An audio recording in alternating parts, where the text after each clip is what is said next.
ओम नमो भगवते वासुदेवाय नमो नमः। आप सभी को निर्जला एकादशी व्रत की अत्यंत हार्दिक शुभकामनाएं। मित्रों, निर्जला एकादशी के दिन भगवान विष्णु की विधिवत पूजा करने के साथ साथ निर्जला एकादशी व्रत कथा का पाठ करना अत्यंत ही आवश्यक माना जाता है। ऐसी मान्यता है कि यदि आप निर्जला एकादशी का व्रत करते हैं परंतु इसकी कथा नहीं सुनते हैं तो आपको आपके व्रत का पूर्ण फल नहीं प्राप्त होता। तो चलिए, आज की वीडियो में हम लेकर आए हैं आप सभी के लिए निर्जला एकादशी व्रत की संपूर्ण कथा। निर्जला एकादशी के महत्व के बारे में स्वयं भगवान श्री कृष्ण ने युधिष्ठिर को विस्तार से बताया है।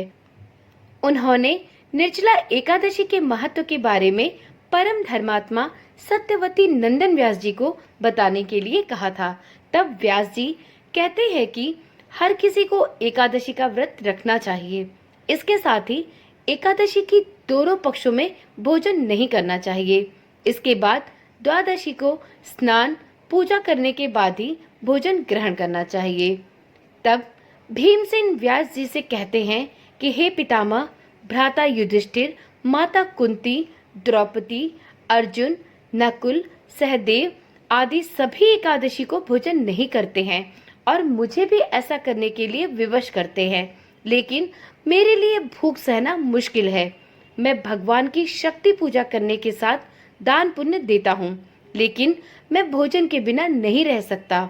इस पर व्यास जी कहते हैं कि हे भीमसेन, यदि तुम नरक को बुरा और स्वर्ग को अच्छा समझते हो तो प्रति मास की दोनों एकादशियों के दोनों पक्षों में तुम्हें अन्न नहीं खाना चाहिए और एकादशी के व्रत का पूरा निर्वहन भी करना चाहिए। तब भीमसेन कहते हैं, हे पितामह, मैं तो पहले ही कह चुका हूँ कि मैं भूख सहन नहीं कर सकता। अगर साल भर में कोई एक ही व्रत पड़ता तो मैं रख सकता हूँ, क्योंकि मेरे पेट में वृक नाम वाली एक अग्नि है, इसलिए मैं भोजन किए बिना नहीं रह सकता। भोजन करने से वह शांत रहती है, इसलिए पूरा उपवास तो क्या, एक समय भी बिना भोजन के मेरे लिए रहना अत्यंत कठिन है।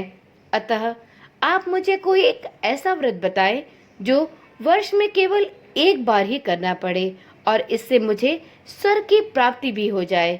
इसके साथ ही जीवन में कल्याण ही कल्याण हो। भीमसेन की इस बात पर श्री व्यास जी कहते हैं, हे पुत्र, बड़े बड़े ऋषियों ने बहुत शास्त्र आदि बनाए हैं, जिनसे बिना धन के थोड़े परिश्रम से ही स्वर्ग की प्राप्ति हो सकती है। इसी प्रकार शास्त्रों में दोनों पक्षों की एकादशी का व्रत मुक्ति के लिए रखा जाता है।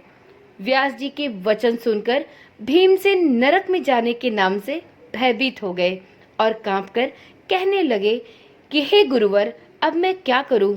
एक माह में मैं 2 व्रत तो नहीं कर सकता। हाँ, वर्ष में एक व्रत करने का प्रयत्न अवश्य कर सकता हूँ।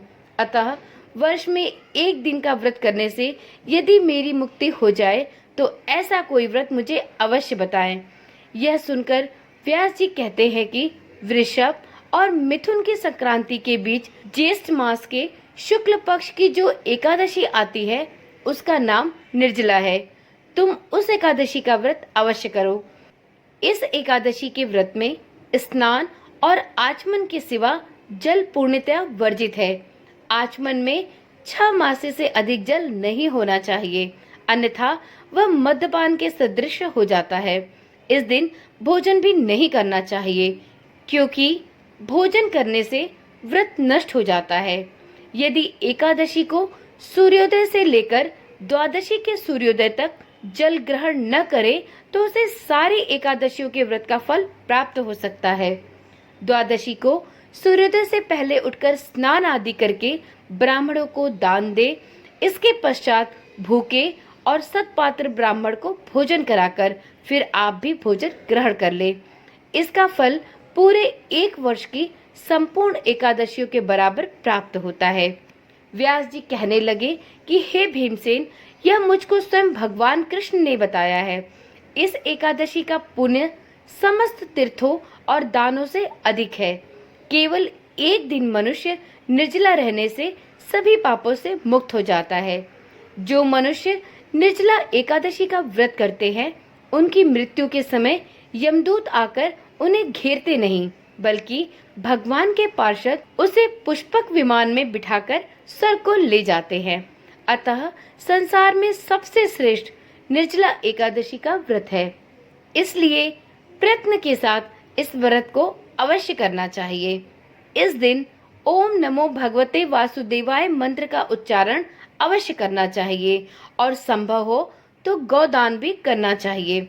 इस प्रकार व्यास जी की आज्ञा अनुसार भीमसेन ने इस व्रत को धारण किया। इसलिए इस एकादशी को भीमसेनी या पांडव एकादशी के नाम से भी जाना जाता है। निर्जला व्रत करने से पूर्व भगवान श्री हरि विष्णु से प्रार्थना करें कि हे भगवान, आज मैं निर्जला व्रत कर रही हूँ, दूसरे दिन भोजन करूंगी, मैं इस व्रत को श्रद्धा पूर्वक करूंगी, अतः आपकी कृपा से मेरे सभी पाप नष्ट हो जाएं। इस दिन जल से भरा हुआ एक घड़ा वस्त्र से ढककर स्वर्ण सहित दान अवश्य करें। जो मनुष्य इस व्रत को करते हैं उन्हें करोड़ों सोने के दान का फल प्राप्त होता है। जो इस दिन यज्ञादि करते हैं उनका फल तो वर्णन ही नहीं किया जा सकता। इस एकादशी के व्रत से मनुष्य विष्णु लोक को प्राप्त होता है। जो मनुष्य इस दिन अन्न खाते हैं वे चांडाल के समान होते हैं, वे अंत में नरक में जाते हैं। जिसने निर्जला एकादशी का व्रत किया है वह चाहे ब्रह्म हत्यारा हो, मद्यपान करता हो, चोरी की हो या गुरु के साथ द्वेष किया हो, मगर इस व्रत के प्रभाव से वह स्वर्ग को जाता है। हे कुंती पुत्र, जो पुरुष या स्त्री श्रद्धा पूर्वक इस व्रत को करते हैं उन्हें अग्रलिखित कर्म करने चाहिए। प्रथम भगवान का पूजन, फिर गौदान, ब्राह्मणों को मिष्ठान व दक्षिणा देनी चाहिए तथा जल से भरे कलश का दान तो अवश्य ही करना चाहिए। निर्जला एकादशी के दिन अन्न, वस्त्र, उपाहन आदि का दान भी अवश्य करना चाहिए। जो मनुष्य भक्ति पूर्वक इस कथा को पढ़ता या सुनता है उन्हें भी निश्चय ही स्वर्ग की प्राप्ति होती है। इस प्रकार से महर्षि व्यास ने भीमसेन को इस कथा के महत्व के बारे में बताया। तो एक बार प्रेम से बोलिए श्री विष्णु भगवान की जय। मित्रों, यदि आप भी निर्जला एकादशी का व्रत करते हैं तो इस पावन एवं मोक्षदायिनी कथा का श्रवण अपने संपूर्ण परिवार के साथ अवश्य करें। तो चलिए कल मिलते हैं एक नई वीडियो, एक नई जानकारी के साथ। तब तक के लिए ओम नमः शिवाय, जय श्री कृष्णा, राधे राधे।